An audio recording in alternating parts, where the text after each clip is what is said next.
지역 이슈를 속 시원히 풀어보는 헬로 이슈 토크입니다. 의장 선거 패배 책임을 둘러싸고 경기도 의회 국민의힘이 당내 갈등에 빠져 있습니다. 광미숙 대표 불신임안을 의결하고 비대위를 구성하는가 하면 국민의힘 소속 상임위원장이 사퇴서까지 제출하며 곽 대표의 사퇴를 촉구했는데요. 수습의 기미를 보이지 않는 국민의힘 내홍 짚어보겠습니다. 오늘 함께할 두 분 소개합니다. 이도영 청운대 연구교수와 이재진 수원대 객원교수 함께하셨습니다. 안녕하십니까? 네, 안녕하세요. 안녕하십니까? 네.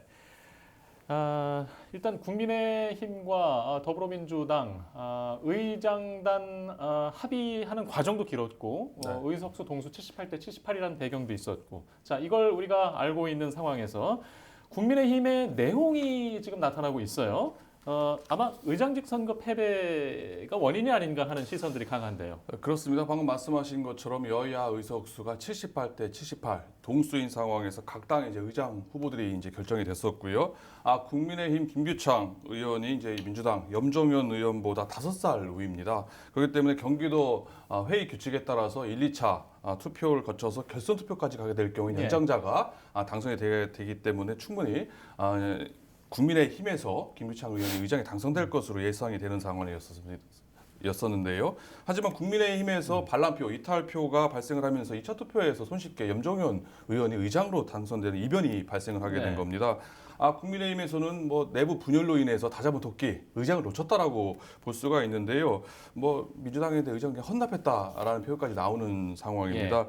도지사가 민주당인 상황에서 또 여야 동수기 때문에 국민의힘이 잘하면은 도정의 주도권을 이끌어갈 수 있는 상황에서 이제 어이없이 이제 의장을 뺏기는 일이 발생하게 된 겁니다. 그러다 보니까 국민의힘에서 지금 김 지사한테 공사공단의 공공기관 장의 추천권 50%나 지금 달라고 한 상황이었었거든요. 그것조차 이제 물 건너간 상황이라고 볼 수가 있을 것 같고요. 예상치 못했던 이런 국민의힘에서는 뭐 상당히 당혹스러울 수밖에 없다고 볼 수가 있습니다.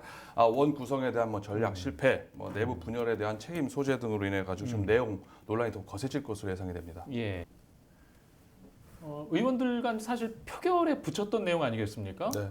그러면 뭐 표단속을 서로 계획한 대로 안 냈다는 얘기인가요? 왜 이런 패배에 대한 책임 얘기가 나오는 거죠? 그렇습니다. 당연하게 이제 국민의힘이 차지할 거로 예상됐던 의장직을 자중질환으로 민주당에게 뺏긴 모양새라고 할 수가 있는데요.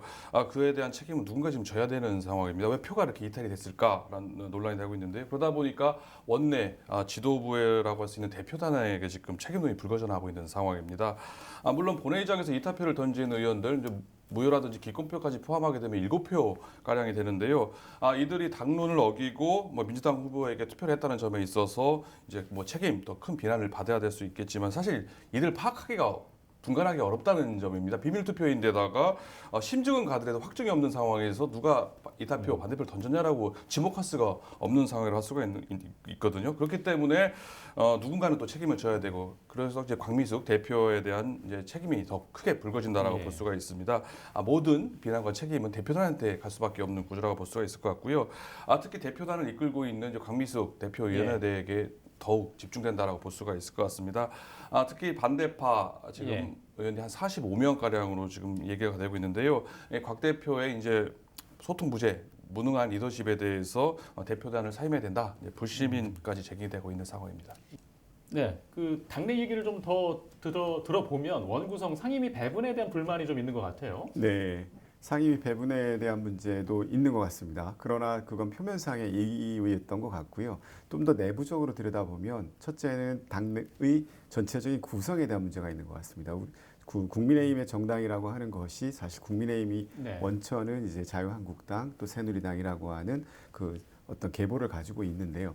그 지난 대선 이후에 국민의힘이라고 하는 정당 내에는 바른정당, 안철수의 신당, 국민의당이라고 하는 여러 가지 재정당들이 함께 하고 있게 되었죠. 그런 부분들이 이번 지방선거에 있어서도 공천 과정에 영향을 미쳤고 다양한 세력들이 사실은 국민의힘 정당이라고 하는 이름으로 들어오게 되었고 그러다 보니까 정당적 정체성이라든지 어떤 단일화에 대한 논의가 좀 부족하고 소통도 역시 부족한 한계를 가지고 있었던 것 같고요. 두 번째는 지난 그 재선 의원들이 당대표 선거를 할 때 총 15명의 재선 3선 의원이 있었다고 그래요. 근데 이 제3선 의원들 15명들 중에서 3사람이 당대표 선거를 나왔는데 그 중에서 한 표 차이로 광미숙 대표가 되었다고 합니다. 이제 그런 것들로 인해서 그때 당대표 선거에서 떨어지신 분들이 여러 가지로 아쉬움이 여전히 잔상이 남아 있는 것들이 이번 사태를 발생시키는 데에도 또 다른 네. 영향으로 작용을 하고 있다라고 네. 보는 것이 지금 국민의힘에 있는 원내 의원들의 시각인 것 같습니다. 예. 의장직 선거에서 사실상 진 어떤 내용 때문에 네. 결과 때문에 원내대표 사퇴를 요구하는 이런 것도 좀 적절한 것인가요? 저 개인적으로는 의장직 선거에서 졌기 때문에 그래서 당대표를 갖다가 해임해야 된다라고 의견을 내는 것 자체가 우리 그 국민의힘 정당에 있는 소속 의원들이 스스로가 한번 반문해 볼 필요가 있을 것 같다는 생각이 듭니다. 왜냐하면 당대표의 지지사항을 그럼 전체 의원들이 잘 따랐느냐에 대한 문제가 있을 거고요. 당대표뿐만이 아니라 의장에 출마하신 분들도 계셨을 거예요. 그 의장에 출마하신 분은 과연 어떠한 역할을 했는지에 대해서도 판단을 좀 해봐야 될 필요가 있는 것 같습니다. 그래서 그러한 것들이 종합적으로 이제 판단이 되어야 당대표의 어떤 실기, 당대표의 전략 부재 이런 것들이 명확하게 드러나야 이 부분에 대해서 어떤 책임을 물을 수가 있는데 문제는 책임을 묻는다고 해서 당대표를 해임할 수 있는 권한이 어디에도 있지 않습니다. 그걸 의총에서 의결을 해서 불신임안을 의결한다. 이러한 것들 역시도 당대표에 대해서 의총에서 해임을 건의할 수 있는 불신임안을 결의했다라고 해서 법적 구속력을 갖고 있는 것이 아니기 때문에 저는 현재 나와 있는 의장 선출에 있어서의 과오로 인해서 당대표 물러나야 된다라고 이야기하는 것은 조금 형식적 요건을 좀 덜 갖추고 있다 이렇게 생각을 하고 예. 있습니다. 네, 마찬가지로 같은 생각이십니까? 네, 저도 뭐 이 교수님하고 같은 의견입니다. 일반적으로 원 구성에 있어서 합의가 잘 이루어지지 않거나 기대했던 결과가 다르게 나온다고 해서 대표에게 책임을 묻는 경우는 흔치 않다라고 볼 수가 있는데요. 명백하게 잘못이 있거나 해당 행위를 했다는 것이 드러나지 않는 이상 원 구성에 있어서 워낙 변수가 많거든요. 뭐 탈당하는 경우도 있고요. 여야 간의 타협의 산물이기 때문에 어느 정도 뭐 비판, 문제제기는 할 수 있겠지만은 사퇴까지 요구하는 경우는 드물다고 볼 수가 있습니다. 예. 다만 이번 경기도 사례는 조금 다른 측면이 하나 있다고 볼 수가 있는데요. 일단 여야 동수라는 점, 그리고 의장 선출이 유력한 상황에서 이탈표로 인해서 결론적으로 당론이 관철되지 못했다는 문제점이 있다고 볼 수가 있고요. 또 의장 선출을 위한 상임위 배분에 있어서 관련 정보를 사전에 알려주지 않고 본회의장에서 직접 알려주는 문제가 있었다는 점, 그리고 이에 반발하는 의원들이 지금 45명이나 상당수에 이른다는 점이 변수로 작용하고 있기 때문에 그렇기 때문에 곽 대표에 대한 사퇴까지 요구까지 이르렀다 이렇게 볼 수 있을 것 같습니다. 예. 지금 이제 광미숙 대표와 관련해서 국민의힘 정상화 추진단이 불신임안까지 의결했고 이렇게 되면 리더십 부재에 대한 시선도 형성될 수 있잖아요. 뭐 당연히 리더십 네. 부재에 대해서 의견이 만들어질 수 있을 것 같습니다. 그 네. 부분은 이제 광미숙 대표가 극복을 해야 되는 과제일 거고요. 또 대표라고 하는 것이 그렇게 간단한 직위가 아니기 때문에 당연히 그 부분에 대해서 본인이 겸허하게 받아들이고 어떻게 앞으로 이 대책을 네. 수습해 나갈지, 이 사태를 수습해 나갈지에 대해서 이제 만들어 나가야 될 거라고 생각을 합니다. 지방의회와 관련돼서 이 운영에 대한 규정이라든지 이런 것들이 굉장히 불비합니다. 따라서 지금 당대표인 광미숙 대표 입장에서도 국회법이라든지 혹은 국민의힘 당원 당규에 나와 있는 그 당원 당규라고 하는 것은 사실은 국회의원에 대한 당원 당규이거든요.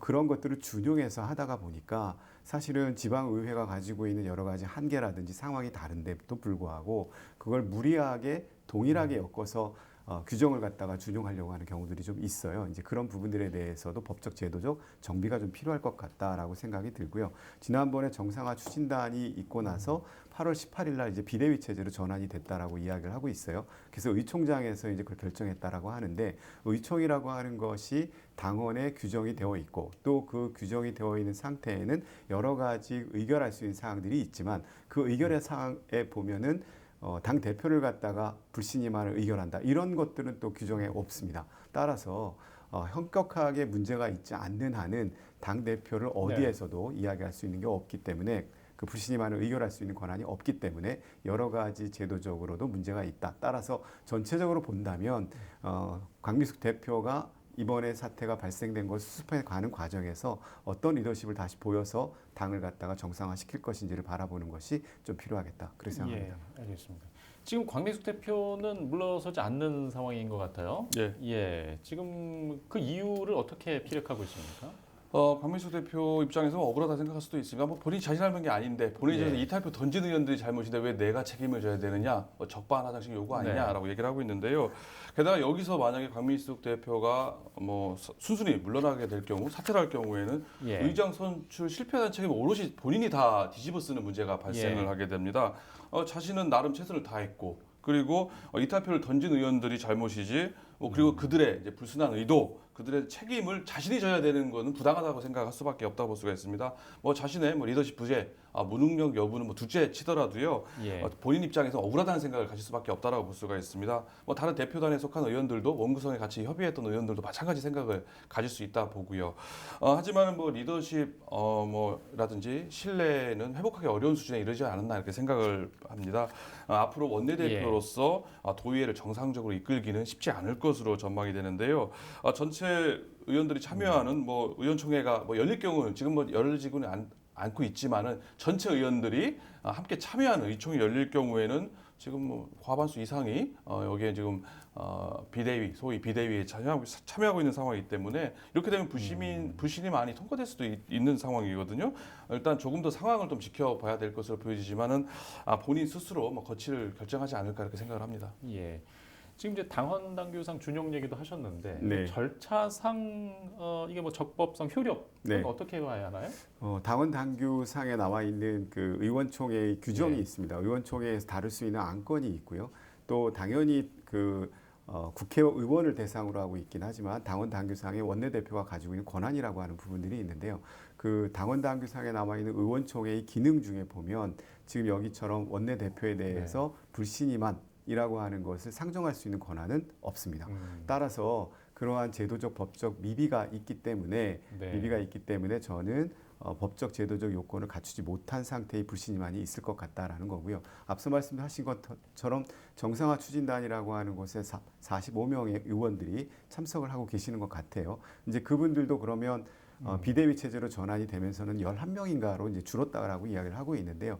그 원내대책위원회가 규정이라고 하는 것을 통해서 할 수 있는 게 있어요. 원내대책위원회 규정에 따르면 원내대책위원회는 의원총회로부터 위임받은 상황을 원내대책위원회로 구성할 수가 있는데, 그렇다면 여기 지금 비대위는 의원총회에서 비대위 체제라고 하는 것을 적법한 절차를 거쳐서 인정을 받았느냐에 대한 또 문제도 또 법적 시비가 걸릴 수 있거든요. 따라서 이런 여러 가지 것들을 좀 고려해 봤을 때는 법적으로는 굉장히 지적을 많이 받을 수 있는 상태에 직면하고 있는 것이 현실이다, 이렇게 볼 수 있을 것 같습니다. 지금 당내 갈등 상황에서 지금 국민의힘 경기도당 위원장도 목소리를 냈죠. 징계 예고 발언이 좀 있었어요. 네, 징계에 대한 발언도 있었습니다. 네. 그리고 식사를 하면서도 여러 가지 말씀도 하시고 더 이상 당 내의 상황을 가지고 이 당의 운영이, 그 지방의회 운영이 파행적으로 가서는 안 된다라고 메시지를 내셨다고 하는데요. 그 안에서 어떤 의원께서 우리 비대위 구성한다라고 직접적으로 얘기를 하셨다고 그렇게 이야기를 하고 있어요. 사실 바람직하지 않죠. 바람직하지 않고, 특히 당 내의 문제를 가지고 당내에서 소화하는 것이 아니라 당 바깥에 있는, 특히 도당위원장으로부터 지적을 받는 상황까지 갔던 것은 굉장히 바람직하지 않다라고 보여지고 있고요. 이 부분에 대해서 징계가 먹힌다 안 먹힌다라고 하는 것은 현재 도당위원장이 선출은 됐지만 취임이 이루어지진 않았어요. 이제 취임식이 이루어지고 나면 윤리위원회가 열릴 것이고, 윤리위원회에서 이 부분에 대해서 논의가 이루어진다면, 안건으로 상정이 돼서 논의가 이루어진다면 새로운 국면으로 접어들 가능성이 있다, 이렇게 보고 있습니다. 이게 참 복잡한 것이, 이 복잡한 상황에 그 국민의힘 소속 상임위원장이 지금 도시환경위원장이 곽 대표에게 책임을 요구하면서 사퇴 입장까지 밝혔어요. 이게 어떤 문제 해결의 방법이 될까요? 글쎄요, 내용 갈등이 격화된다는 측면에 있어서 효과적인 측면이 나름 있다고 볼 수가 있겠지만은 곽 대표의 사태에 있어서 결정적인 영향을 미칠 거라고 보여지지는 않습니다. 백현종 의원이 상임위원장 사퇴서를 의장에게 지금 제출할 상황인데요. 만약 이게 수리가 될 경우에는 이제 국민의힘 측에서 다시 상임위원장을 뽑아서 내정을 해서 본회의장에서 또 투표를 통해서도 선출을 해야 되는 절차를 거쳐야 됩니다. 근데 지금 문제는 국민의힘 상황에서 지금 그렇게 정상적으로 상임위원장을 뽑고 할 수 있는 상황이 아니라고 볼 수 있는 건데요. 비대위가 구성되고 기존 대표단과 갈등이 지금 계속되는 상황에서 당내에서 뭐 상임위원장을 선출하는 절차가 원만히 진행되기를 좀 기대하기는 어려울 것 같습니다. 이런 상황에서 백 의원의 사퇴서가 뭐 수리가 될 경우에는 뭐 의장은 지금 신중하게 뭐 그걸 검토한다고 얘기를 했었는데요. 네. 사태가 될 때까지는 도시환경위원회는 이제 부위원장 체제로 좀 계속 가지 않을까 이렇게 생각합니다. 예. 어떻게 중재 방안은 없겠습니까? 현재로는 일단 그 경기도당의 이제 유이동 삼선 의원 평택 출신인데요. 이제 도당위원장 취임이 되면 아마 외부적인 힘을 통해서 중재를 할 가능성이 있습니다. 물론 앞서서도 말씀하셨던 것처럼 유이동 의원이 도당위원장이 이 부분에 대해서 더 이상 확대하지 말고 대표나 또 비대위 측이나 전부 자중하라라고 메시지를 냈음에도 불구하고 그것이 확대되는 양상을 보이고 있는데요. 아마 아까도 좀 전에도 말씀을 드렸던 것처럼 정식적으로 취임이 되고 이 부분에 대해서 도당에서 논의를 하고 만약에 이것이 지금 저 국민의힘 정당 같은 경우에는 당 내 문제 때문에 중앙당도 굉장히 어려움을 겪고 있지 않습니까? 그런 부분에 있어서 더 이상 확전이 되는 것이 굉장히 불리하다고 생각하면 중앙당에서도 이 부분에 대해서 건드릴 수가 있는 문제이기 때문에 더 이상 저는 확전되는 것은 바람직하지 않고 그렇게 되지 않도록 도당위원장도 아마 취임 이후에는 적절한 조치를 취할 것으로 예상하고 있습니다. 예. 일단 쉽지 않은 문제임을 다시 한번 또 계속 확인하게 되는데 이제 시간이 계속 지금까지도 지체되고 있잖아요. 네. 시간이 더 필요할 것 같은 양상인데 이렇게 되면 지금 갈등하고 있는 양쪽의 부담은 서로 늘고 있는 거잖아요. 그렇죠. 이게 어느 쪽에서 좀 손을 내밀어야 하지 않을까요? 제가 볼 때는 곽 대표가 먼저 거취를 결정하는 것이 뭐 우선이 아닐까, 먼저가 아닐까 생각합니다. 뭐 당내에서 어느 정도 테러를 만들어주는 것도 필요하다고 생각이 되고요. 뭐 당내 갈등이 이제 계속될 경우에는 이제 볼썽사나운 모습이 계속 연출될 경우에는 뭐 앞서 교수님 말씀하신 것처럼 경기도당에서 어느 정도 액션, 중재를 취할 가능성도 있다고 볼 수가 있습니다. 현재 곽 대표가 사퇴 요구에 대해서 완강하고 강경한 입장, 하지 않겠다는 입장을 보이고 있는 상황이긴 합니다만은 워낙 대다수 의원들이 네. 앞서 비대위는 뭐 11명이라고 하셨지만은 이제 정상화 추진단에서 45명이라는 의원들이 동참을 했었거든요. 이 인원에 비추어 볼 때는 그러면은 뭐 거의 58%에 이르는 수치라고 볼 수가 있습니다. 이렇게 많은 의원들이 현재 곽 대표에 대한 불만, 반발을 네. 표출하고 있는 이상 시간이 지나면 지날수록 뭐 곽 대표한테는 뭐 유리할 건 없다, 그냥 불리할 거라고 생각이 된다고 그런 양상으로 흐르지 않을까라고 생각이 됩니다. 뭐 당내 갈등 하루빨리 수습을 하고 뭐 정상화해서 경기도회가 이제 민생에 집중했으면 하는 바람입니다. 예, 지금 뭐 국민의힘 쪽에서는 좀 중앙당에서도 당내 갈등이 연일 지금 소식 1, 2면에 오르고 있는데 지금 경기도 뭐 당내 갈등까지 복잡한 상황입니다. 지금 이제 야당 역할을 제대로 해야 되잖아요. 그렇습니다. 예, 민선 8기 출범 이후에 이 역할을 과연 제대로 해낼 수 있을 것인가 지금 걱정이 됩니다. 걱정이 됩니다. 네. 중앙당 같은 경우에는 이제 여당이죠. 국민의힘 정당이 지금 지방의회인 경기도의회는 이제 야당의 역할을 할 수밖에 없는 상황이지 네. 않습니까? 그렇다면 야당은 견제와 균형이라고 하는 것을 충실하게 요구를 해야 되고 그 부분에 대해서 또 우리 경기도지사이신 김동연 지사께서 협치라고 하는 큰 틀 안에서 국민의힘 정당 소속의 의원들의 이야기를 귀담아 들을 필요가 있을 텐데 이렇게 분열되는 양상을 보이게 되면 자중질환에 빠질 가능성이 있기 때문에 하루라도 빨리 이 부분을 해결을 해야 될 거다라는 생각이 들고요. 한 가지 더 말씀드리고 싶은 것은 지방의회가 부활이 된 것이 1991년 이후로 30년이 네. 지났습니다. 작년에 한국지방행정연구원에서 조사를 한 게 있어요. 지방의회에 대해서 어떻게 생각하느냐. 지방의회의 필요성에 대해서 64%가 신뢰한다. 이렇게 얘기를 해요. 그런데 의원과 시장에 대해서 어떻게 생각합니까? 만족도를 물어봤거든요. 그랬더니 시장에 대해서는 24%가 만족한다. 그런데 지방의원은 13%가 만족한다라는 그 결과가 나온 적이 있어요. 지금 이러한 모습들은 사실 중앙정치를 바라보는 국민들의 시선이 바람직하지 않고 좋지 않은, 곱지 않은 그런 입장에서 지방자치, 지방분권을 지향하는 대한민국의 입장에서 지방의원의 역할을 굉장히 중요시 여겨야 되는 그런 입장에서 본다면 지방의회의 신뢰도, 만족도를 하락시키는 또 다른 원인으로 작용이 될 것이고 그렇다면 국민들은 지방의회 무용론이라고 하는 것이 더 힘을 실어줄 가능성이 높거든요. 따라서 이 부분은 그냥 지방의회의 자정적인 노력에 의해서 만들어져야 된다라고 하기보다는 지금은 정당 공천제가 되고 있는 상황에서는 정당도 이 부분에 대해서 역할을 좀 하는 것이 좀 필요하지 않을까 그렇게 생각합니다. 예, 일단 오늘 준비한 이야기는 여기까지 하겠습니다. 정상화되는 과정도 계속 지켜보도록 하겠습니다. 시청해주신 여러분 고맙습니다.